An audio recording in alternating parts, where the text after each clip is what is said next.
How to stop apologizing too much. A person pauses before speaking, because sorry is powerful when it's true. It's out of your mouth before you've even had time to think. Sorry to bother you. Sorry for asking. Sorry I'm late. Traffic, the weather, the universe, and yet sorry. And how somewhere along the way, you learn to ask for it constantly. You didn't start apologizing too much because you're weak. That shrinking a little made rooms quieter.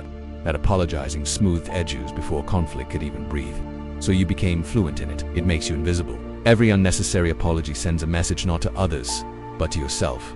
I'm in the way. I take up too much space. So how do you stop? Because sorry is powerful when it's true, and empty when it's automatic. Sorry, speak with confidence. Sorry.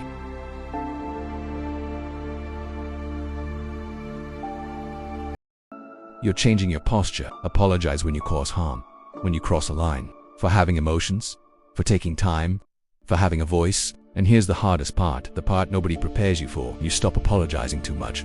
Some people will feel uncomfortable, not because you're rude. Confidence isn't loud. It doesn't argue, or am I just afraid of taking up space? Then speak from truth, not fear, not habit, not permission. Because you were never meant to apologize your way into belonging. You were meant to arrive.